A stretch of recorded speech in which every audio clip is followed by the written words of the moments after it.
La amarga pasión de Cristo. Ana Catalina Emmerich. Jesús en el huerto de los olivos.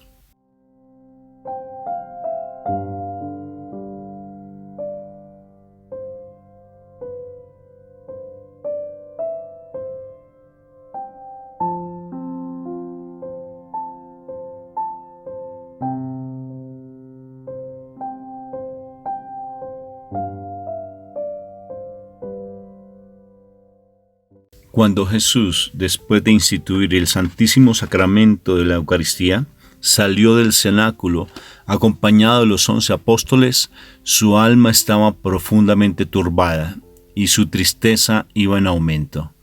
Llevó a los 11 por un sendero apartado, en el valle de Josafat.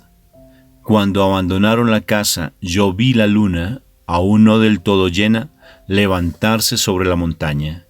Caminando con ellos por el valle, nuestro Señor les dijo que Él volvería de nuevo a juzgar al mundo, y que en ese momento los hombres se echarían a temblar y gritarían: «Montañas, cúbrannos». Sus discípulos no comprendían sus palabras y creyeron que la debilidad y la fatiga le hacían delirar.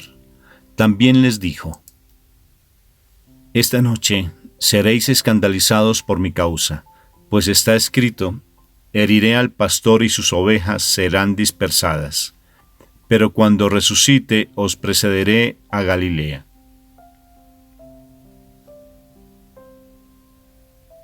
Los apóstoles conservaban aún algo del entusiasmo y la devoción que les había transmitido la Santa Eucaristía y las palabras solemnes y afectuosas de Jesús.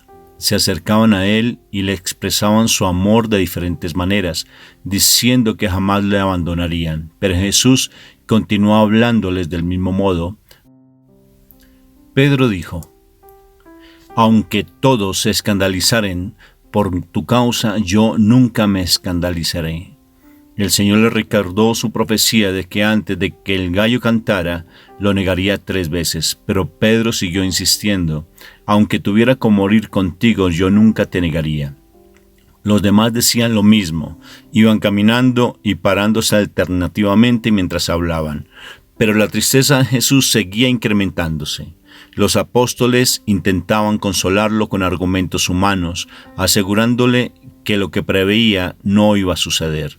Se fueron cansando de estos vanos esfuerzos, vinieron las dudas y los asedió la tentación.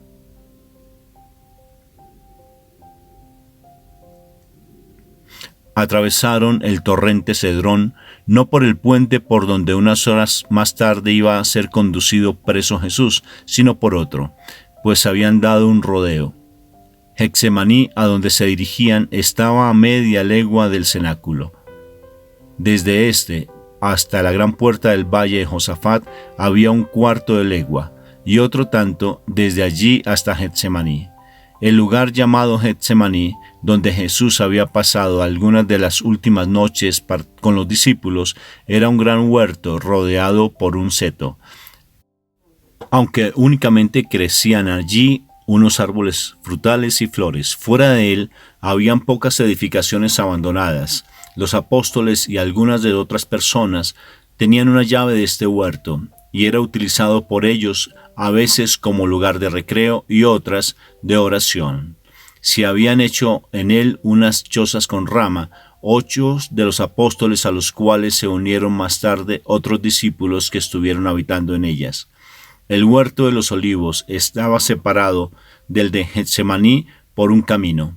Tenía libre acceso y estaba cercado solo por una tapia baja. Era más pequeño que el huerto de Getsemaní. El huerto de los olivos disponía de grutas, terrazas y muchos olivos, y no ofrecía lugares algunos ni apropiados para orar. Jesús se encaminó a la parte más salvaje de este huerto. Eran poco más de las 9 cuando Jesús llegó al Getsemaní con sus discípulos.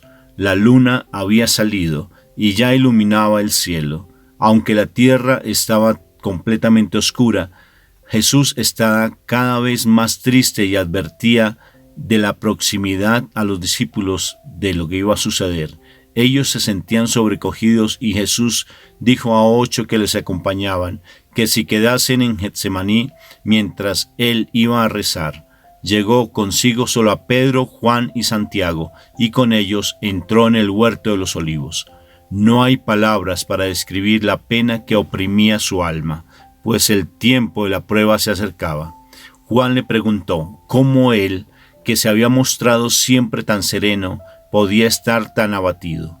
Mi alma tiene tristeza de muerte, respondió Jesús. Y por todos lados veía acercarse la angustia y la tentación como nubes cargadas de terribles prefiguraciones. Entonces les dijo a los 3 apóstoles: quédense aquí y velen conmigo. Recemos para no caer en la tentación. Jesús bajó unos pocos escalones hacia la izquierda y se ocultó bajo un peñasco, en una gruta de 6 pies de profundidad, encima de la cual los apóstoles se habían acomodado en una especie de hoyo.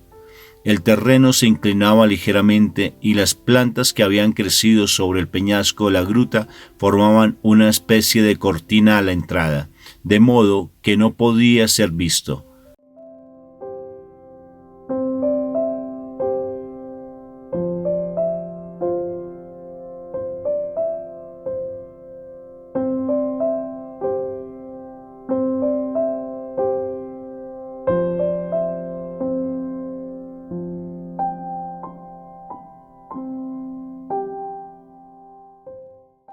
Cuando Jesús dejó a sus discípulos, yo vi a su alrededor un círculo de figuras horrendas que se le acercaban cada vez más.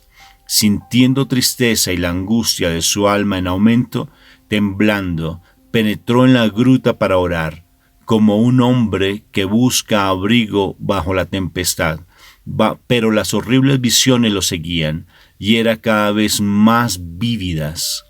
Aquella estrecha caverna podía contener el espantoso espectáculo de todos los pecados cometidos desde la caída de Adán hasta el fin del mundo, y el castigo a todos ellos destinado.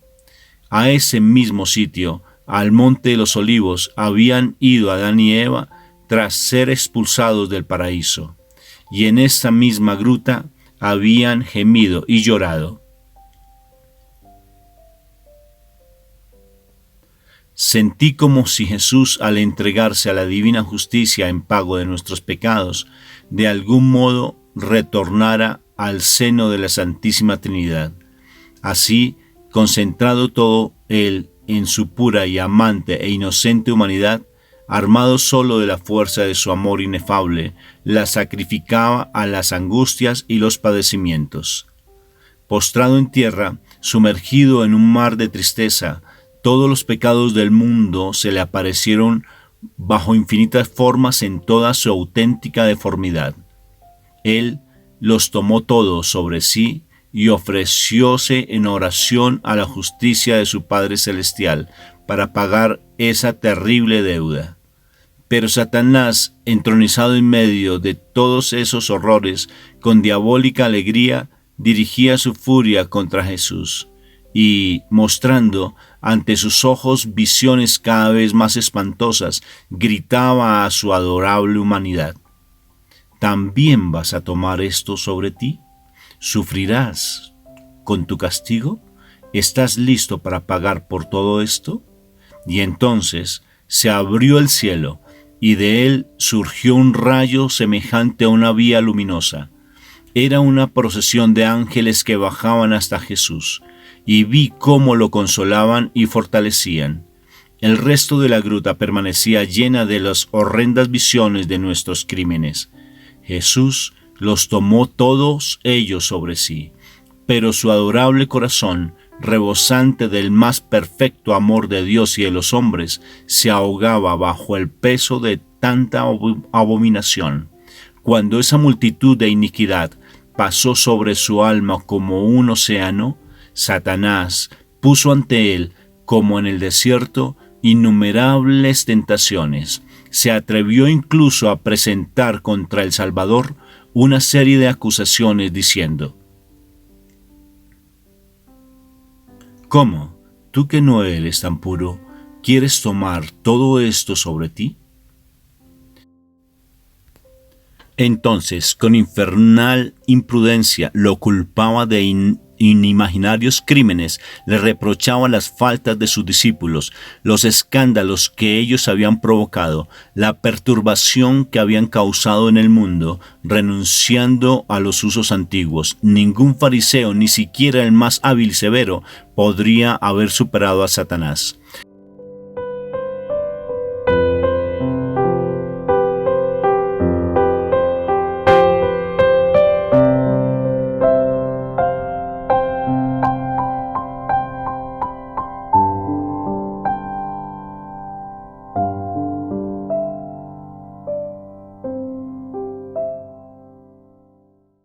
Atribuyó a Jesús haber sido la causa de la degollación de los inocentes, así como de los padecimientos de sus padres en Egipto, no haber salvado a Juan el Bautista de la muerte,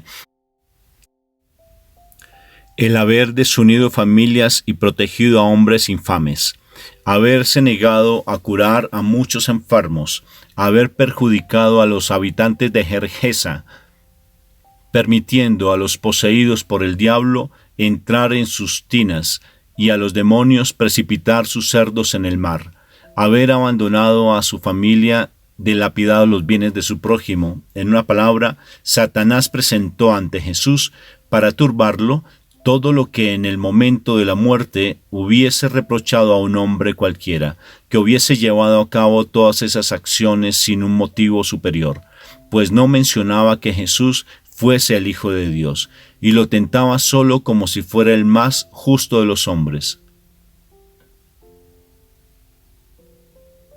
Nuestro divino Salvador permitió hasta tal punto que su humanidad predominara sobre su divinidad y que sufrió todas las tentaciones que asaltan al hombre justo en el momento de la muerte, concernientes al mérito de sus buenas obras. Para apurar el cáliz de su agonía, permitió que aquel mal espíritu tentara su sagrada humanidad, como podría haber tentado a un hombre que quisiese atribuir a sus buenas obras un valor por sí mismas por encima del que puede tener por los méritos de Jesús. No hubo ninguna de sus acciones que no estuviese enmarcada en una acusación, y entre otras cosas le reprochó a Jesús haberse gastado el valor de la propiedad de María Magdalena en Magdalún que él había recibido de Lázaro. Entre los pecados del mundo que pesaban sobre el Salvador, vi también los míos. Del círculo de tentaciones que rodeaban a nuestro Señor, vi venir hacia mí todas mis culpas. Durante todo este tiempo no aparté los ojos de mi esposo celestial. Con él gemía y lloraba. Con él me volvía hacia el consuelo de los ángeles. Ahí nuestro amado Señor se retorcía como un gusano bajo el peso de su angustia y sus sufrimientos. Mientras Satanás le hacía estas acusaciones, apenas podía yo refrenar mi cólera, pero cuando habló de la venta de la propiedad de Magdalena, no pude contenerme y le dije: ¿cómo te atreves a reprochar como un crimen la venta de esa propiedad? Yo misma he visto al Señor gastar esa cantidad que le dio Lázaro en obras de misericordia y rescatar a 28 pobres de prisión por deudas en Tirsa. Al principio, Jesús estaba arrodillado y oraba con serenidad, pero después su alma se horrorizó ante los innumerables crímenes de los hombres y su ingratitud para con Dios. Sintió un dolor tan vehemente que temblando exclamó: Padre mío, si es posible, aleja de mí este cáliz. Padre mío, omnipotente, aleja de mí este cáliz. Pero tras un momento añadió: hágase vuestra voluntad, no la mía. Su voluntad era una con la del Padre, pero abrumado por el peso de su naturaleza mortal, temía la muerte.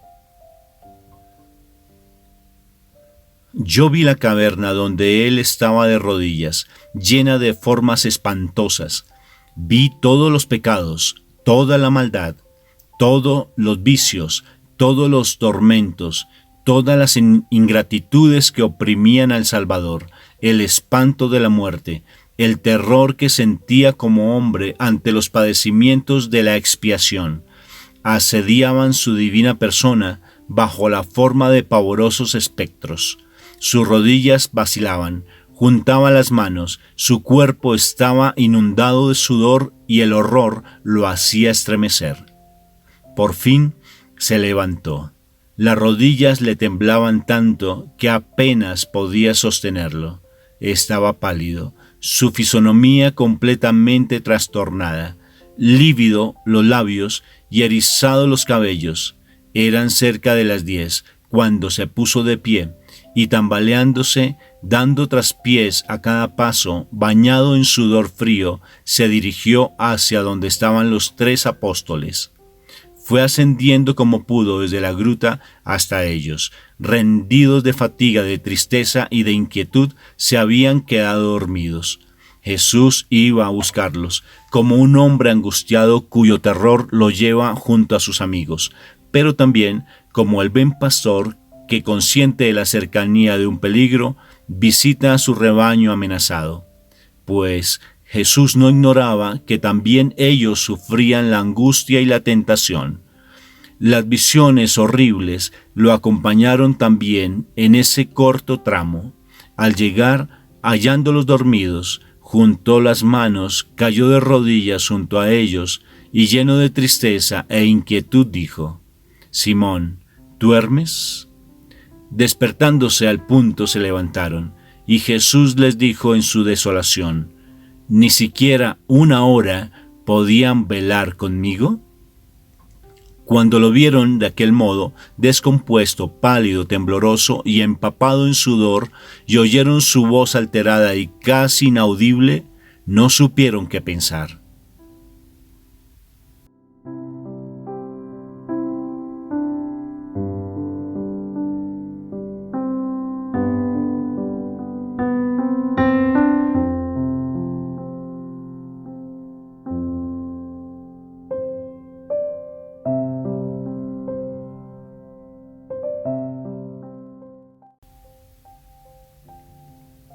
Y si no hubiese llegado a ellos, rodeado por un halo de luz radiante, no lo hubiesen reconocido. Juan le dijo: «Maestro, ¿qué te pasa? ¿Debo llamar a los otros discípulos? ¿Debemos huir?». Jesús respondió: «Si pudiese vivir, predicar y curar todavía durante 33 años más, no me bastaría para cumplir lo que tengo que hacer de hoy a mañana. No llames a los otros 8. Los he dejado allí porque no podrían verme en esta miseria sin escandalizarse.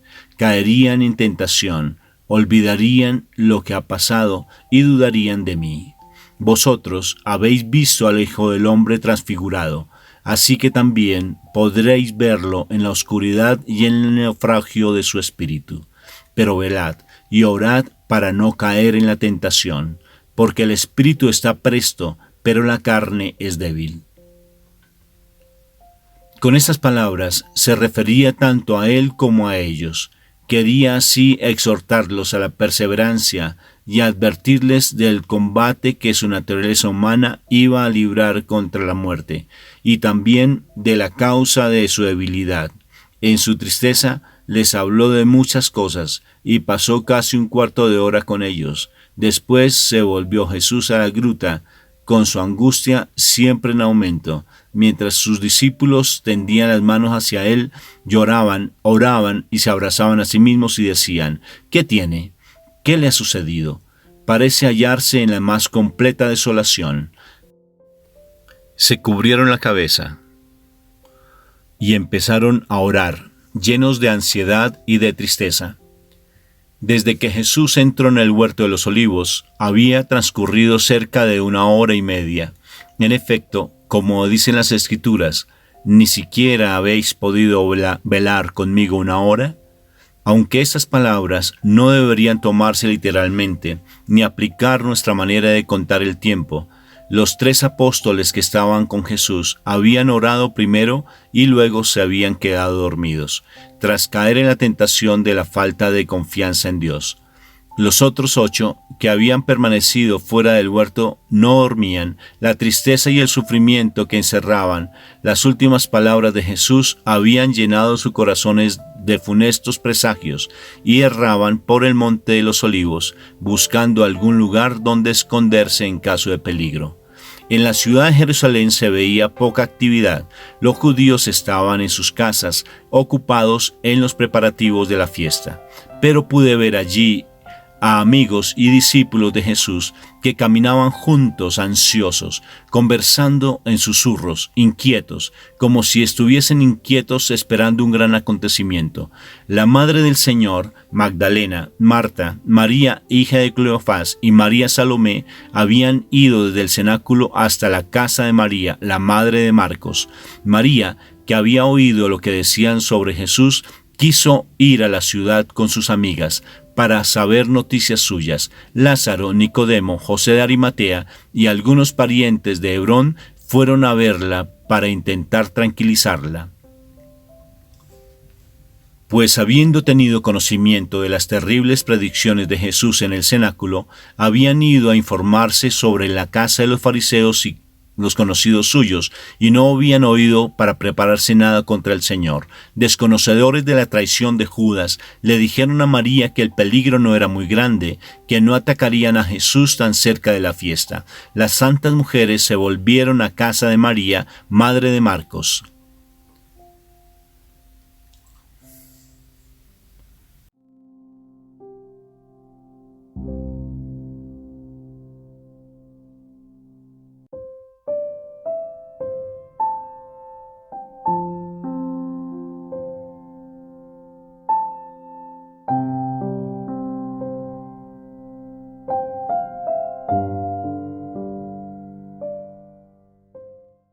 Cuando Jesús volvió a la gruta, sin el menor alivio para sus sufrimientos, se posternó con el rostro ante la tierra, los brazos extendidos, y rogó al Padre Eterno. Su alma sostuvo una nueva lucha que duró 3/4 de hora. Los ángeles bajaron para mostrarle en una serie de visiones todos los padecimientos que había de padecer para expiar el pecado. Presentaron ante sus ojos la belleza del hombre a imagen de Dios antes de su caída, y cuánto lo había desfigurado y alterado ésta. Vio el origen de todos los pecados en aquel de Adán, en la significación y la esencia de la concupiscencia, sus terribles efectos sobre la fuerza del alma humana, y también la esencia y la significación de todas las penas para castigar la concupiscencia. Le mostraron cuál debía ser el pago que debiera dar para la divina justicia y hasta qué punto padecería su cuerpo y su alma para cumplir todas las penas, toda la concupiscencia de la humanidad. La deuda del género humano debía ser satisfecha por la naturaleza humana exenta de pecado del Hijo de Dios.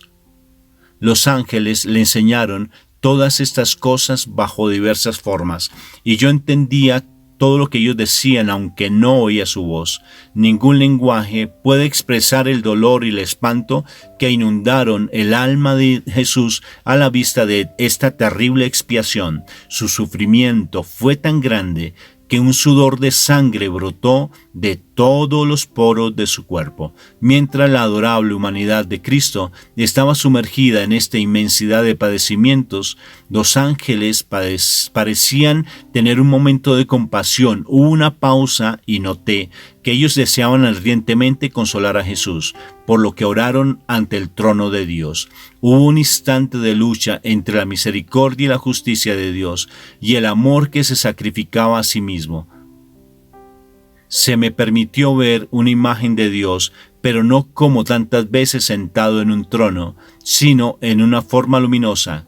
Yo vi la naturaleza divina del Hijo en la persona del Padre, como si hubiese sido apartada de su seno. El Espíritu Santo que procedía del Padre y del Hijo estaba, por decir así, entre ellos, y sin embargo los tres no eran más que un solo Dios. Pero todas estas cosas son imposibles de explicar.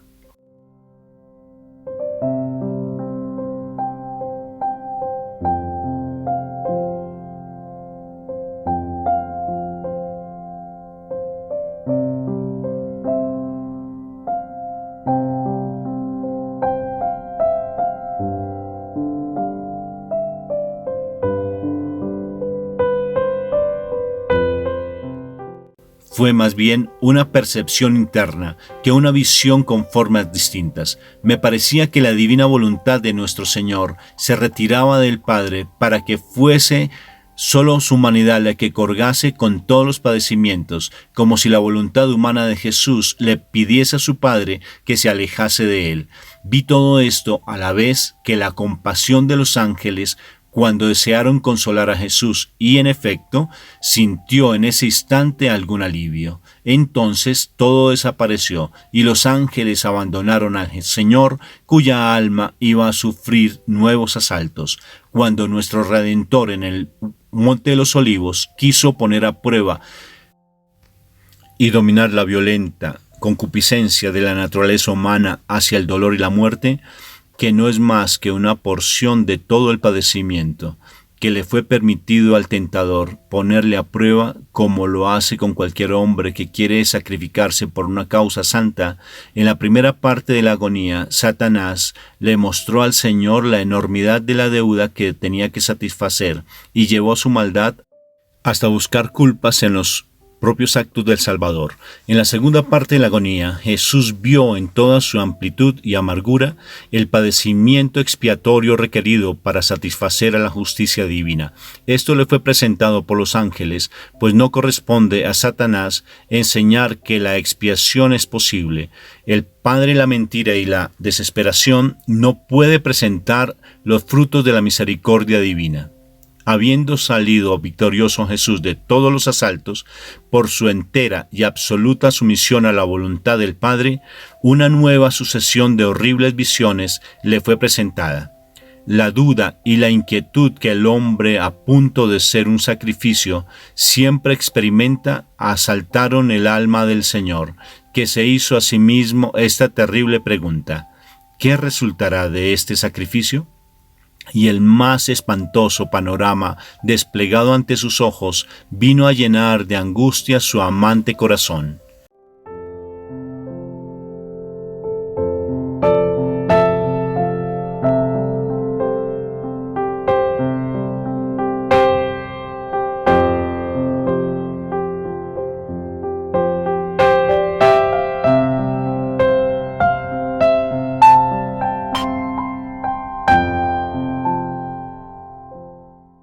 Cuando Dios creó al hombre, le mandó un sueño, abrió su costado y de una de sus costillas creó a Eva, su mujer, la madre de todos los vivos.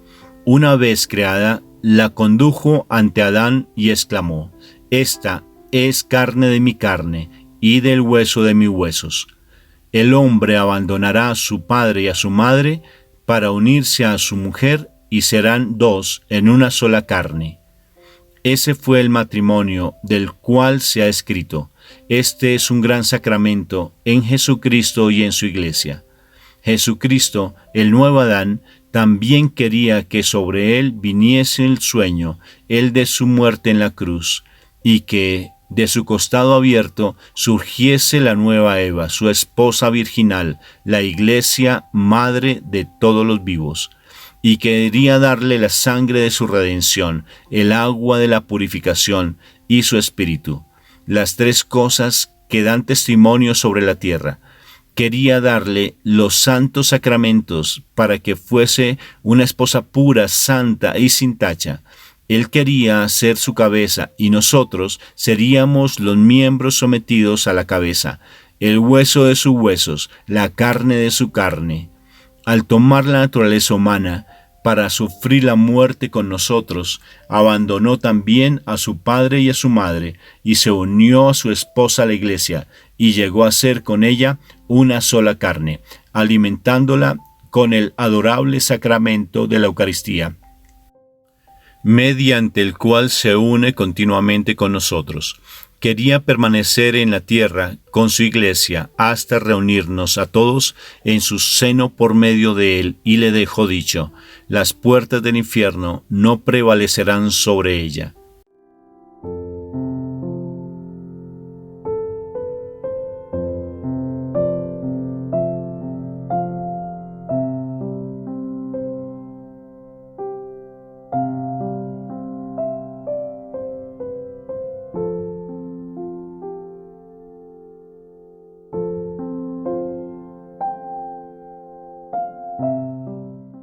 A fin de satisfacer su inexpresable amor hacia los pecadores, nuestro Señor se hizo hombre y hermano de esos mismos pecadores, para tomar sobre sí el castigo de todos sus crímenes. Él había contemplado con terrible sufrimiento la inmensidad de la deuda humana y los padecimientos que debía satisfacer por ella. Se había entregado gustoso como víctima expiatoria de la voluntad del Padre. Sin embargo, ahora veía los futuros combates, las heridas y los dolores de su esposa celestial.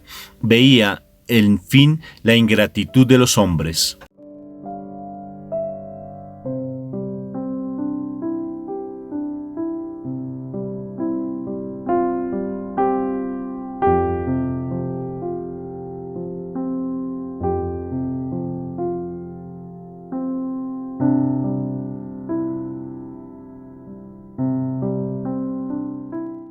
El alma de Jesús contempló todos los padecimientos futuros de sus apóstoles, de sus discípulos y de sus amigos.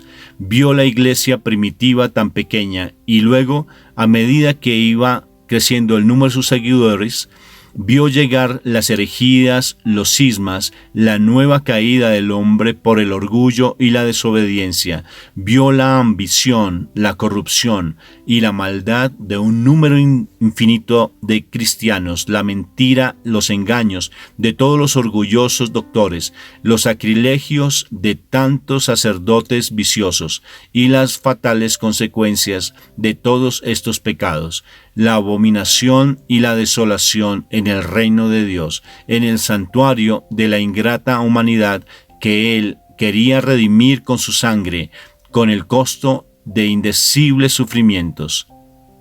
Nuestro Señor vio los escándalos de todos los signos hasta nuestros siglos y hasta el fin de los tiempos. Todas las formas del error, del loco fanatismo y la maldad se desplegaron ante sus ojos. Vio todos los apóstatas, todos los herejes, los pretendidos reformadores con apariencia de santidad, los corruptores y los corrompidos de todas las épocas, ultrajándolo y atormentándolo, como si a sus ojos no hubiese sido suficientemente crucificado y no hubiese sufrido como ellos entendían el sufrimiento o se lo imaginaban.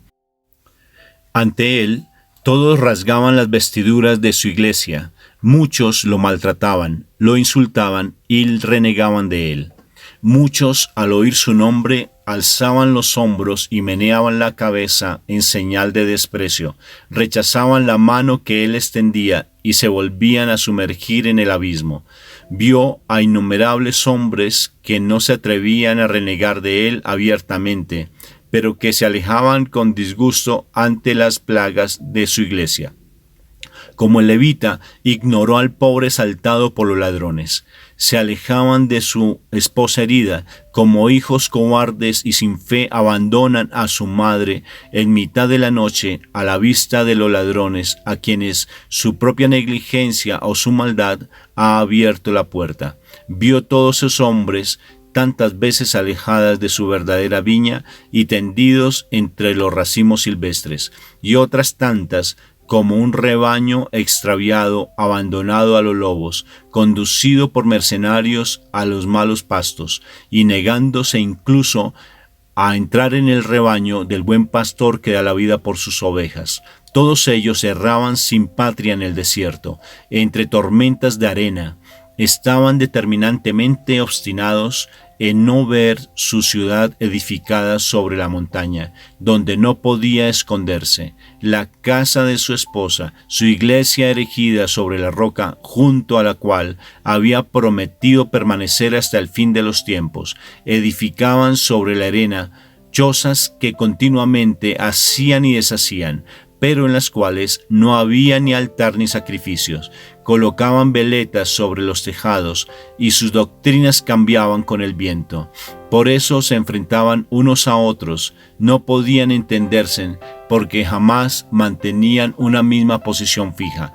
Con frecuencia destruían sus chozas y lanzaban las ruinas contra la piedra angular de la iglesia que siempre permanecía inmutable.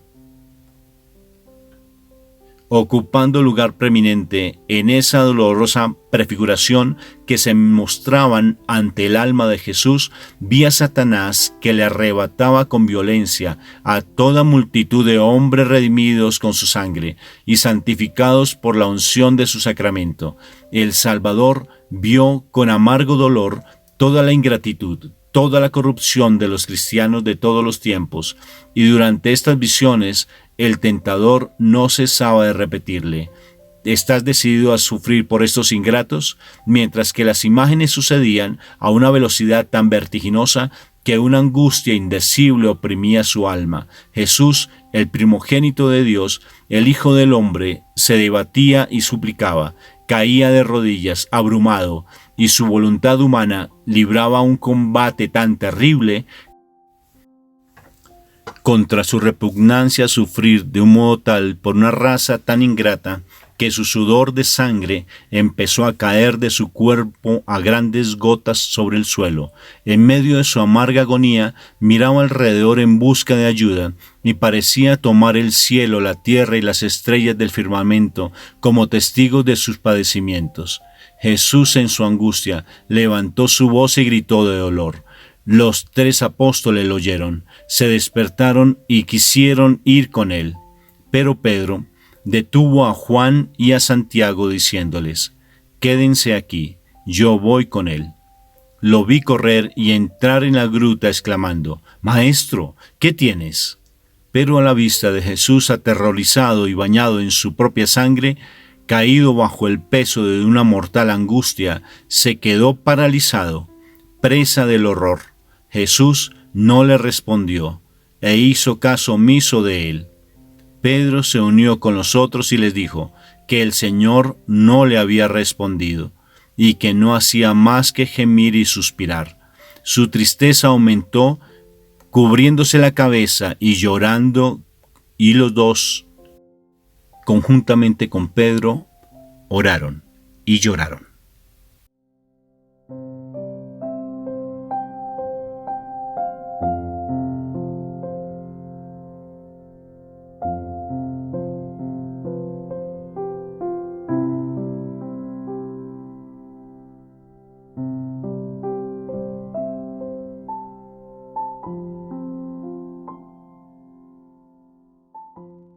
Yo volví junto a mi esposo celestial en su dolorosa agonía. Las imágenes de la futura ingratitud de los hombres, cuya deuda ante la justicia divina tomaba sobre sí, eran cada vez más vívidas y terribles. Muchas veces le oí gritar: «Padre mío, ¿tengo que sufrir por esta raza tan ingrata? Oh Padre mío, si este cáliz no puede alejarse de mí, hágase vuestra voluntad y no la mía». En medio de estas apariciones, yo veía a Satanás moverse y adoptar varias formas actuales más horribles, que a su vez asumían más diversas clases de pecado. A veces aparecía bajo el aspecto de una gigantesca figura negra, otras era un tigre, un zorro, un lobo, un dragón o una serpiente. Estas y muchas otras figuras diabólicas empujaban, arrastraban ante los ojos de Jesús a toda esa multitud de hombres por cuya redención él iba a emprender el doloroso camino de la cruz. En un momento dado, me pareció ver una serpiente que, en efecto, apareció de pronto con una corona en la cabeza. El odioso reptil era gigantesco y conducía a las innumerables legiones de los enemigos de Jesús en cada época y nación. Armados con toda clase de destructivas armas, los llenaban de improperios y maldiciones, le herían, le pegaban, atacaban al Salvador cada vez con renovada rabia. Entonces supe que estos enemigos del Señor eran los que insultaban y ultrajaban a Jesús realmente presente en el Santísimo Sacramento. Reconocían entre ellos todas las especies de profanaciones de la Sagrada Eucaristía. Vi con horror todas las indiferencias, la negligencia, la omisión, la indiferencia y la incredulidad, los abusos y los más espantosos sacrilegios, la adoración de ídolos, la oscuridad espiritual y el falso conocimiento y el fanatismo, el odio y la abierta persecución. Entre estos hombres habían ciegos, paralíticos, sordos, mudos e incluso niños, ciegos que nunca verían la verdad, paralíticos que no avanzarían en el camino de la vida eterna, sordos que se negaban a oír las advertencias, mudos que nunca utilizarían la voz para defenderlo, y finalmente niños guiados por sus padres y maestros hacia el amor de las cosas materiales y el olvido de Dios. Estos últimos me apenaban especialmente porque Jesús amaba a los niños.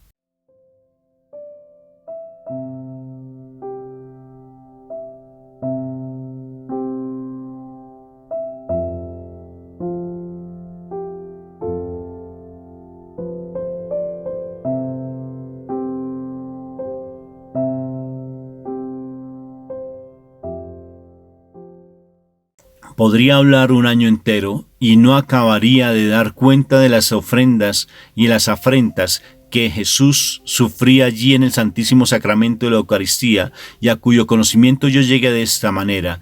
En resulta de esto era de tal mi horror y mi espanto que se me apareció mi celestial esposo y poniéndome misericordioso una mano sobre el corazón me dijo: nadie hasta ahora había visto estas cosas, y si yo no te sostuviera, tu corazón se partiría de dolor.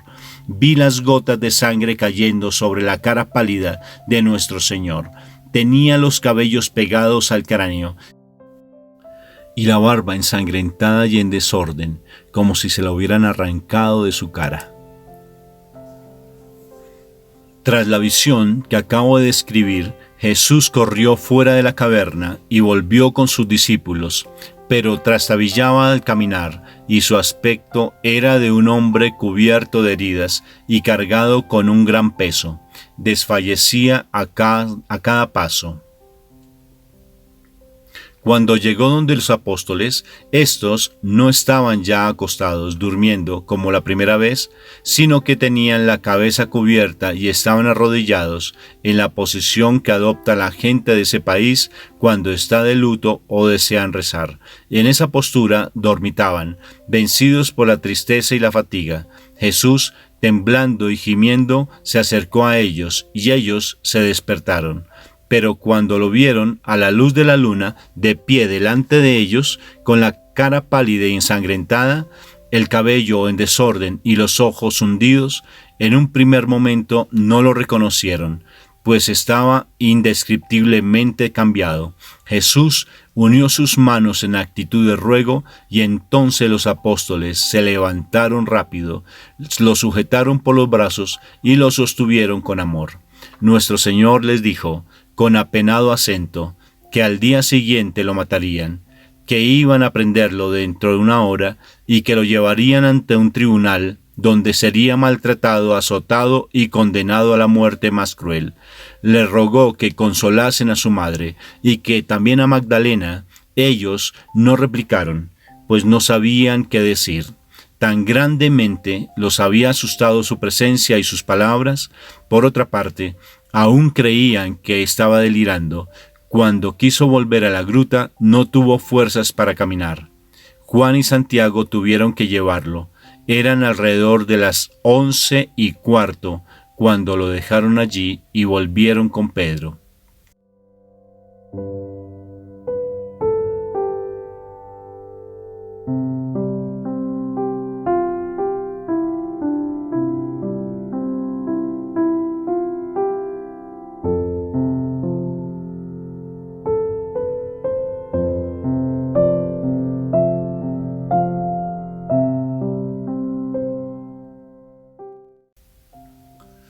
Durante esta agonía de Jesús, vio a la Santísima Virgen destrozada por el dolor y la angustia de su alma en casa de María, la madre de Marcos. Estaba con Magdalena y María en el jardín de la casa, casi postrada por la pena, todo el cuerpo apoyado en sus rodillas.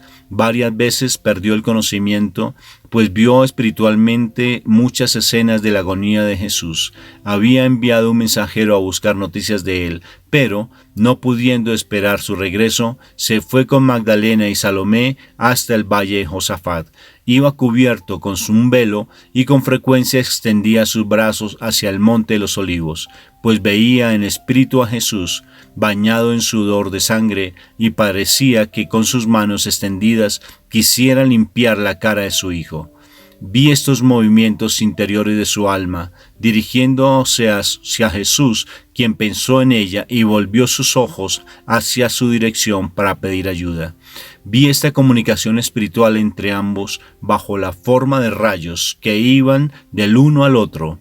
El Señor se acordó también de Magdalena y tuvo piedad de su dolor, y por eso recomendó a sus discípulos que la consolasen, pues sabía que su amor era el más grande después del de su Santa Madre, y había visto lo mucho que sufría por él, y sabía que nunca volvería a ofenderlo.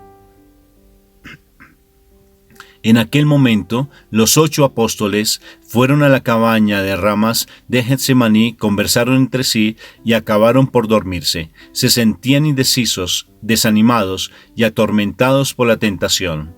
Todos ellos habían buscado un lugar donde refugiarse en caso de peligro y se preguntaban con inquietud: ¿qué haremos nosotros cuando lo hayan matado? Hemos dejado todo por seguirlo. Somos pobres y rechazados por todos. Nos hemos dedicado totalmente a su servicio. Y ahora él mismo está tan abatido y abandonado que no podemos encontrar en él ningún consuelo. El resto de los discípulos habían estado yendo de un lugar para otro y habiendo oído algo de las espantosas profecías de Jesús, la mayoría de ellos se había retirado a Betfagé. Vi a Jesús orando todavía en la gruta, luchando contra la repugnancia a sufrir que sentía de su naturaleza humana y abandonándose totalmente a la voluntad de su Padre. En ese momento, el abismo se abrió ante él y los primeros estadios del limbo se presentaron ante sus ojos.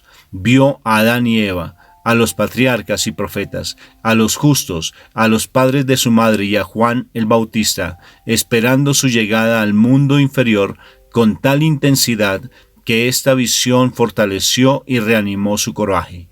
Su muerte abriría el cielo a estos cautivos, su muerte lo libraría de la prisión en la que languidecían esperando.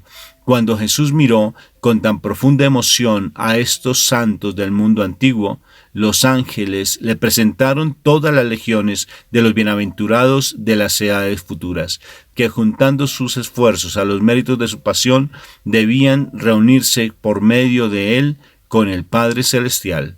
Era esta una visión bella y consoladora. La recíproca influencia ejercida por todos estos santos, el modo en que participaban de la fuente única del Santísimo Sacramento y de la pasión del Señor, ofrecían un espectáculo emocionante y maravilloso. Nada en ello parecía casual. Sus obras, su martirio, sus victorias, su apariencia y sus vestidos, todo, aunque bien diversos, se fundía en una sola armonía y unidad infinitas, y esta unidad en la diversidad era producto de los rayos de un sol único, la pasión del Señor, de quien dependía la vida. Él era la luz de los hombres, que brilla en las tinieblas y que las tinieblas no pueden engullir.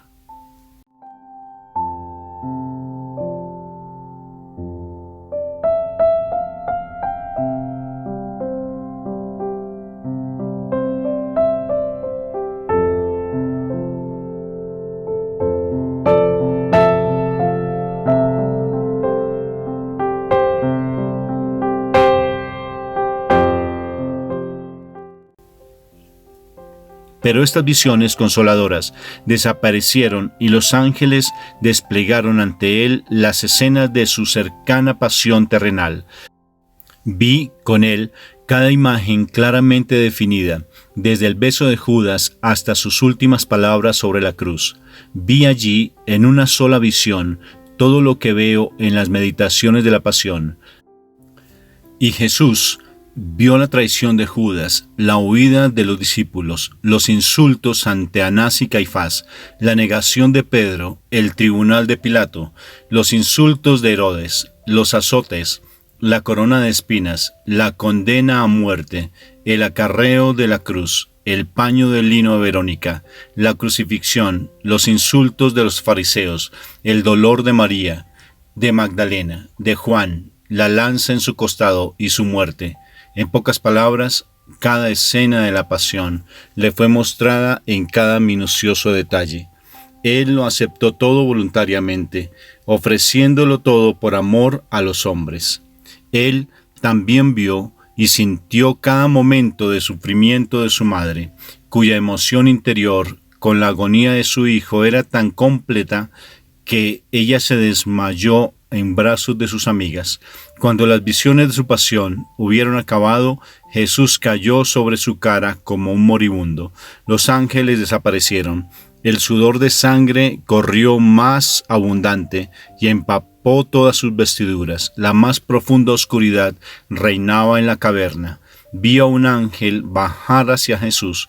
Era más alto, distinto, más parecido a un hombre que los había visto antes. Iba ataviado como un sacerdote y llevaba consigo en sus manos un pequeño cáliz semejante al de la cena. Sobre ese cáliz parecía flotar una forma redonda del tamaño de una judía e irradiaba una luz rojiza.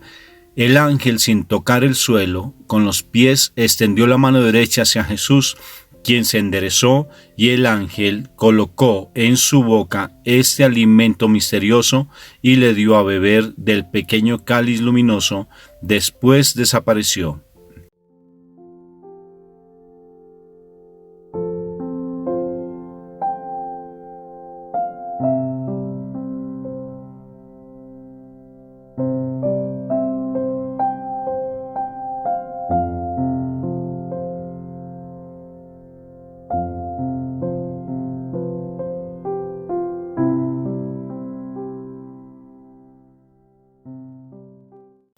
Tras haber aceptado Jesús libremente el cáliz de sus padecimientos y haber recibido una fuerza nueva, permaneció todavía algunos minutos en la gruta, absorto en una tranquila meditación y dando gracias a su Padre Celestial. Sentía todavía una honda aflicción, pero había sido confortado hasta el punto de poder ir a donde estaban los discípulos sin tropezar y sin sucumbir bajo el peso del dolor. Seguía estando pálido, pero su paso era firme y decidido.